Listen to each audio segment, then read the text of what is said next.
Hello, and welcome to another episode of the Scarlet Linen Show with Nikki Cole. I am your host, and I'm excited to be here with you to talk fashion, entertainment, and what individuals and corporations are doing to make our community better. So we're in the thick of season 3, bringing you wonderful fashion from Omaha Fashion Week. We're here bringing you entertainment, and I'm just really excited. You know, we have Brook Hudson. She's here. She's talking Omaha Fashion Week. We had her here for part 1 of her interview, and she was talking about her early career, you know, how she got started. I'm always interested to hear the origin stories, right, of individuals who are doing great things. And today we have her coming back. She's doing part 2, and she is talking about what she's doing with Omaha Fashion Week, her and her team, and Omaha Design Center. So we have a great show for you today. All right, so we're going to get right into it. We're going to go right into part 2 of Brook Hudson's interview, where she's talking Omaha Fashion Week and Design Center. Enjoy.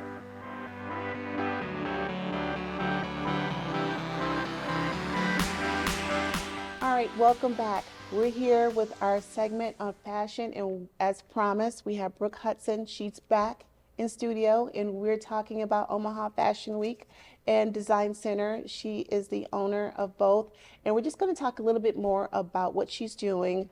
Designers, if you're out there, you want to get a pen and paper and take some notes down. If you're a model interested in modeling, you might want to take some notes as well.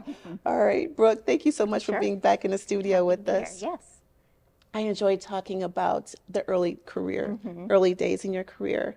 Now I know there are a lot of people out there who are interested in Omaha Fashion Week and what you do, you and your team. Yes. So let's talk a little bit about fall 2025.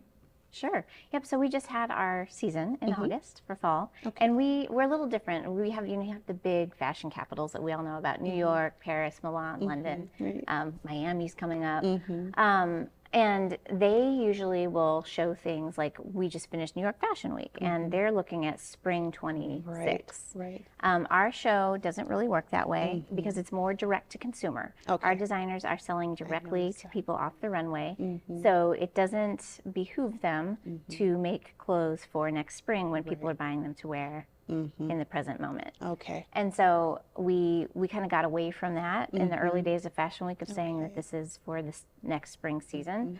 We are operating in real time. Okay. So I noticed that. Yeah. So the clothes you see are things that you can just buy directly off the runway, and it's everything from like ready-to-wear collections and swimwear to much more avant-garde things. One thing we encourage our designers to do, because we mentor them through like a 4-month process to get them ready for runway. Very good. If they're going really avant-garde, we try to encourage them to think about obviously the theatricality on the runway, which is what makes it so avant-garde, but creating separates that can be restyled in a way that could be worn on the street. There you go. Oh, I love that. That increases their commercial potential by doing that. I love that mentorship that you provide them, because you're exactly right. When I was there last year and I saw a lot of the designers did some things that I thought were more costume, more for the theater or for just costume design, I thought there were pieces that I could actually take and like wear with a solid top or pair it with something else to make it street ready to wear, like you said. So that's wonderful. Yeah. I love that mentorship. Yeah, it's that was a piece that I introduced into the system of Omaha Fashion Week when I got started. We started doing interviews. So Omaha Fashion Week is free to designers. There is no cost for a designer to participate, and in fact, we actually try to put money in their pockets through the season in various ways. So, in order to have that opportunity, it costs quite a bit to run a season of Fashion Week. There's a value assigned to that, and we want to interview the designers and see and rank them. So we go through a scoring process with them to determine who is going to be in the show. We always have more applicants than we have space in the show for. And so we set up a selection of industry experts that are from the area, Okay. and they are the ones who interview the designers and score them, and that keeps it kind of so that the production team is Right. separated Separate. from that, and it keeps it fair. Right. So they score the designers, and in those interviews, they tend to be more than just an interview. It actually becomes more co-creation with the designer, I like because that. they're bringing their sketches and their ideas, and a lot of these panelists will then be inspired by that and say, "Have you thought about doing this?" or "Have you thought about I that?" like that. So these, and so we do an initial interview to determine who's in the show, and then about, I don't know, 4 or 5 weeks out from the show, we have another scoring point called rack check, where the designer has to have like 90% of their collection done. We have a model dressed in a look, and the designer rolls their rack in, hence the term rack check. Okay. We have a model dressed, and they meet with the selection panel. The panel can touch the garments and turn them inside out and see what the quality's like. Right. And they continue to co-create together, and they score the designer based on the progress that they've made. Okay. And then we get to the final show, and the designer is once again scored during the final show, and the designer who earns the most points actually gets a prize package worth several $1,000s in cash and materials. Yeah. I like that. Right here in the Midwest. Yeah. We brought that up last time you were here. We were talking about, Omaha, fashion, Midwest. Yeah. And it's here. And you're doing more than just, showing, showcasing designs and collections. You're actually pouring into the community. You're making a difference in the designers' lives. We're trying our best, and that's always been, designers have always been the heart of what we do, and it's mentoring them and getting them connected to people who can help them, Okay. but also get them connected to some funding so they can improve their materials. Right. And 'cause what we saw in the early days was designers would spend 60 hours on a garment, but they'd be using like a polyester satin Okay, that they right. bought at Joann's. And right. unfortunately, you're not going to be able to price that garment to cover the cost of the time you put in because of the low quality materials you used. Exactly. So all this mentorship is designed to get those things aligned for a designer so they can price it You're right. at the point where it ought to be so they can actually get paid. Right. So yeah, they're instrumental to everything we do. We've set up nonprofits. We have a grant program for designers now. Okay. It's called the Investors Circle, and so we invite members of the public once a year to donate to this fund. And then whatever we collect, we divide it up into $500 increments, and then the designers that are participating in that season of OFW do a pitch through Zoom, and all the people who've invested, even if you just gave $1, you can join the pitch session, and you can vote on who should receive these grants. Okay. And so then we end up giving the top ranking designers, each of them get a $500 grant, which can really, it's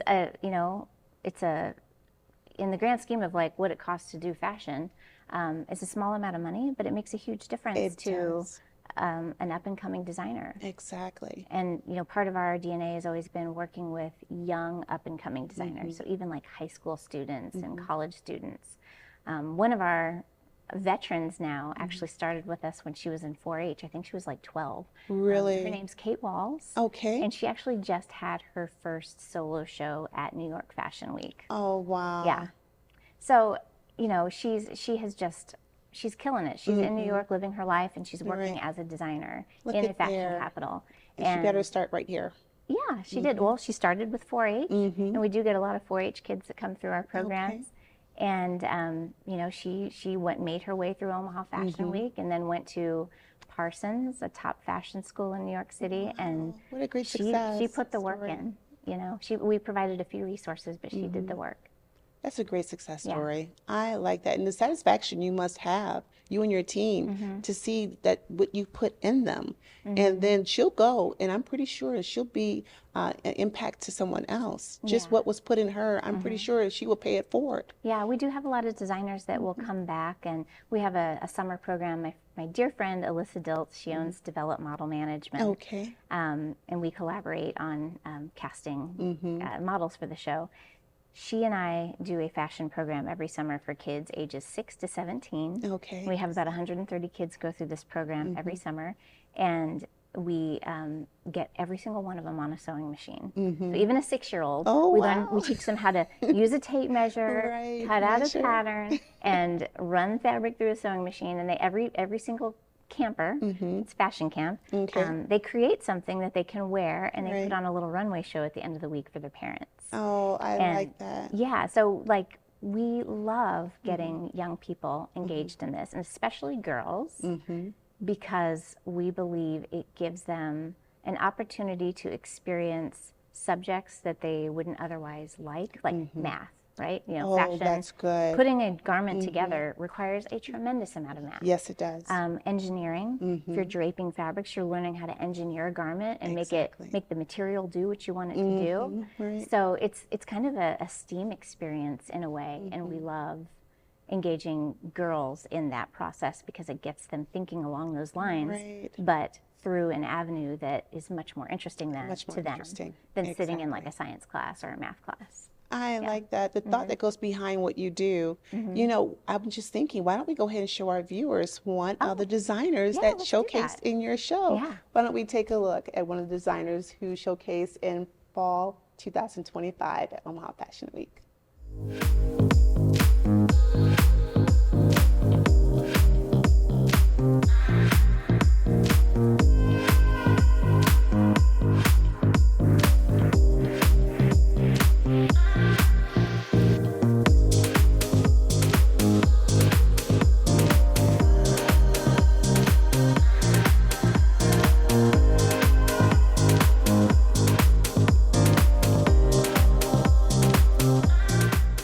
All right, that was exciting, Brooke. I wish we were there, but I'm glad our viewers got a chance to see the designer that was highlighted there. There's just, when you walk into Omaha Fashion Week, I was just in awe of the creativity that you saw all around you when you walk in, and the excellence that it was done in. I have to applaud you for that, you. because that's one of the things that I look for. I produce fashion productions, and when I walked in and saw that quality that was there and how much you put in, it shows how much you have prepared and what you presented to the public. It was just grand. Thank you. Yeah. Thank you. And you know, I can't take all the credit for that. We have a whole team of young people from Metro Community College. Okay. And one of our selection panelists is the former VP of Fashion Merchandising for Macy's nationwide. Okay. He's amazing. His name is Brett Foster. We love him.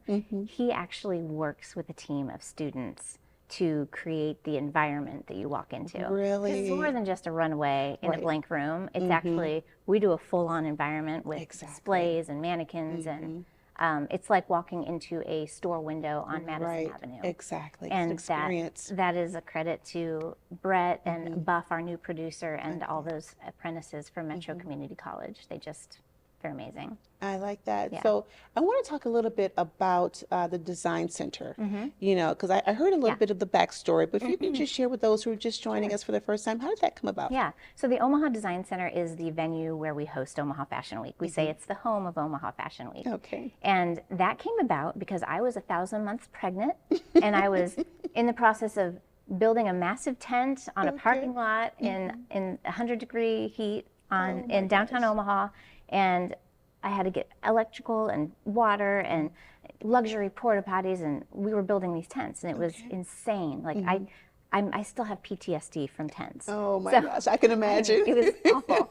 So we would build these tents because we didn't have a good venue for Omaha Fashion Week, and we'd gotten rained on. So the whole idea of doing an open air show was like, we can't do that anymore. Yeah, right. So we were building tents, just like what they were doing in New York City in Bryant Park. Okay. Same exact idea.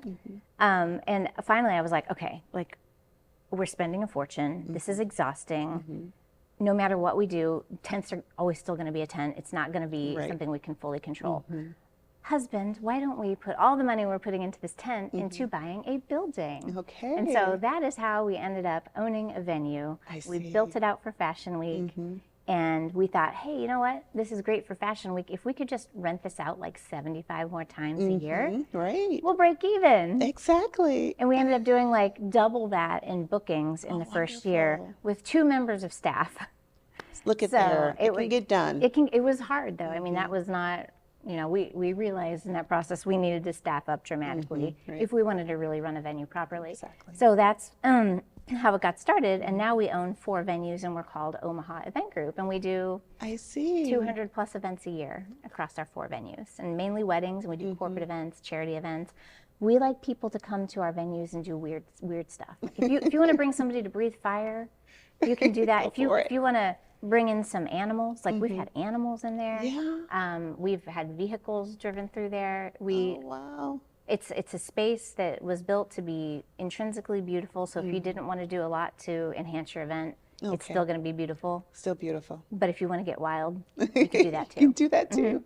I love that. I love Yeah. what you're doing in the city of Omaha. You know, I always want to bring great things to the Midwest. You know, you don't have to go to New York only. You don't have to go to Miami only. There's something right here. And I just celebrate you and your team for that. Thank you. Thank you. It's fun to do. Well, you know, I'm looking forward to spring 2026. Yes. Hope and I, we're going to make sure we're there. Okay, great. Up front, so we can see all that you're bringing to the city. So just thank you so much for being here. Is there a website that you want to give out to our viewers? Yeah, absolutely. So if you go to omahafashionweek.com, you can buy tickets there. Okay. I think we will have tickets on sale like mid-November, maybe Black Friday time for the 2027 spring or 2026 spring season. And also fashion camp registrations are open, and so you can go to omahafashionweek.com to get a link to where you can buy a registration for your interested child, a child who's interested in fashion. So yeah. And then designers as well. And they yes, want to go. and we are collecting designer applications for the next season as well. So if you have an aspiring designer in your life, have them go to omahafashionweek.com. I like that. Well, you know what? I congratulate you once again, and I look forward to just seeing all that you're bringing to the city and being a witness and an audience to that. So thank you. And thanks much for what success you're to doing. you. Thank you for shining a spotlight on what we do. You're Appreciate welcome. it. You're welcome. I love fashion, so that's what we're here for. We're here to just show the light on what's going on here in the fashion world, and you're a huge part of that. All right. Well, All right. thank you again. Have a great day. Okay.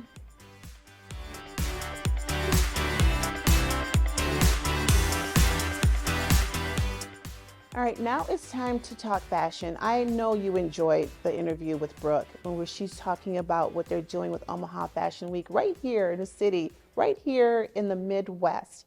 I'm always excited to see that individuals don't have to go to other parts of the country. They can stay right here and enjoy all that we have to offer. That was wonderful. We thank Brook Hudson for coming in and talking with us. Now it's time to talk fashion. It's ready to talk a little bit about garment care. We talked about it in previous episodes. I want to talk a little bit more about caring for our garments, and that's coming right up.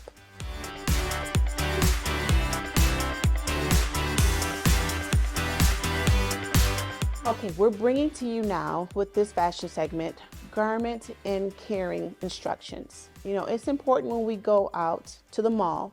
You know, I'm a big advocate for going to the mall, or if you're online and you're shopping, you know, caring for your garments, that's the next step. You've made the purchase, now you have the garment, whatever it may be, shirt, pant, dress, jacket. You want to know how to care for it. That's part of, you know, our styling. You know, that's part of caring for our pieces that we have, our wardrobe.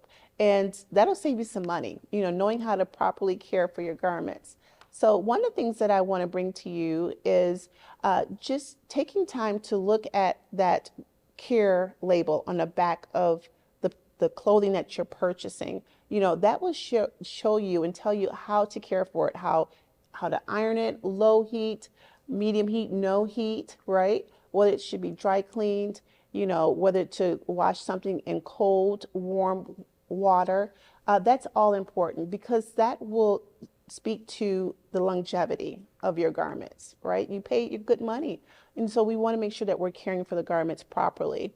One of the tips that I will say is that when you are going to boutiques and specialty shops, sometimes they've been known to cut out the labels, the care labels. So be cautious of that.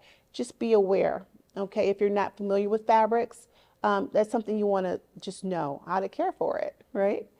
One of the other tips that I wanted to bring out is when you're steaming a garment, getting out the wrinkles versus ironing.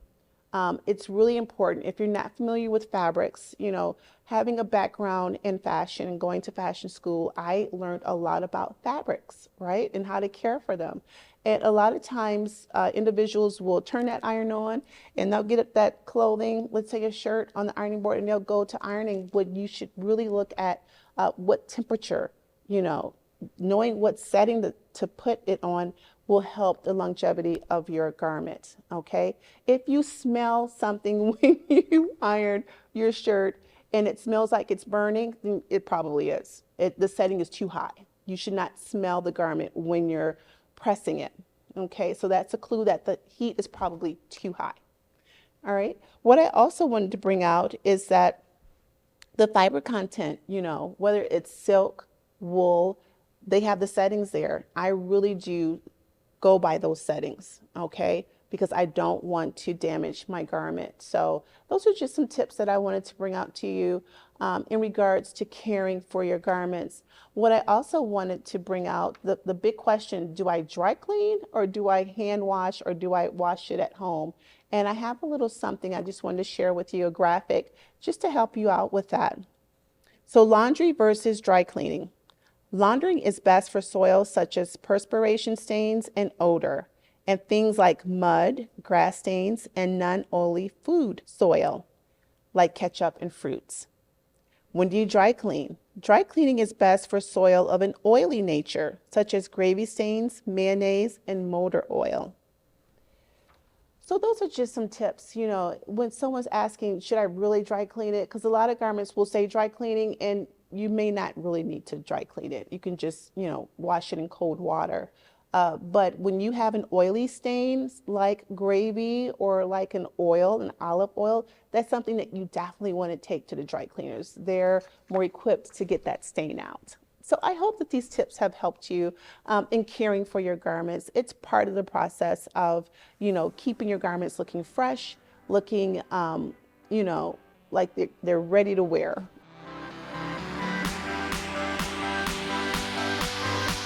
We're here talking fashion, talking styling, silhouette styling. And so what I thought was I would bring to you some dress forms. And I want to talk a little bit first about color trends that are going on right now. I mentioned some of the chocolates and the plums and the reds and the yellows that we have right now in season. Well, also we have blues, and we have like a misty blue, and then we have like a royal blue. We have also a midnight blue, cobalt blue. Those are in season right now. And so what I thought was I would bring to you not only just the color trends that are going on right now, but just do some styling also. And what I want to talk about is outerwear. Ladies, when we're wearing our dresses, what outerwear do we pair with different looks? And then, of course, accessories. I can't leave out accessories as well. So let's start first with the misty blue we have over here. And this look is more for a dressy casual look. If you're going for dressy casual, that's a look that I would say would categorize this dress mostly. It's a dressy casual. And what I would do with this is I would pair it with a blazer. I love my blazers. If you watch the show for any amount of time, you know that I enjoy my blazers. I would do a blazer with this. I would do a scarf that would go drape over the shoulders. That would be a nice outerwear option as well. Okay, when you're going to a restaurant or going somewhere where there's air conditioning, you want to have that outerwear just to drape over your shoulders. And then a scarf is nice because you can just drape it over your chair. You can put it over your arms. There are a lot of things that you can do with that scarf when you're not wearing it. Okay. Now, as far as accessories with this look, because it has that dropped front part of the dress there, that draping there, I would opt for something that's more along the neckline. Okay, I wouldn't want to compete with the drape that's going on right here in the front of the dress. Now, if you did not want to do a necklace, what I would do then is I would pair it with a larger earring and then some type of dramatic bracelet, much like what I'm wearing right now. This would be a great addition to this look right here. Okay, so that's one idea right there for this dressy casual. All right, now we have here more of a dressy after 5 dress. We have this beautiful cobalt blue with exaggeration and emphasis on this part of the shoulder. So, of course I wouldn't do a blazer because that's just going to squish all of this. We don't want that. So with this, I would do a scarf that would drape over my shoulders, something that can go perhaps over this design element right here. Okay, I think that would be a great outerwear option. Now, as far as jewelry, once again, we have this opening here. It's a one sleeve, one shoulder right here that we have. So I would not want to compete with all of this right here because this is the emphasis, right? And so what I would do with this look is I would do a nice earring that didn't compete, because once again, this is the emphasis. This is where the attention is for me, okay? And then I would pair it once again with a really dramatic bracelet and perhaps even a clutch bag that was a little bit more in rhinestones perhaps, just to balance this off. So you have this great element here where the emphasis is, and then if you had a really great clutch with some rhinestones or just with some great detailing, that would be a great balance. So you would have it here with the emphasis and then down here with your clutch or perhaps a shoulder hanging purse. So those are just some ideas I thought that I would share with you with styling for after 5 and for a dressy casual look, with, of course, the color trends for this year. So I hope you've enjoyed this, and we'll get back with you with some more of the Scarlet in the Show with Nikki Cole.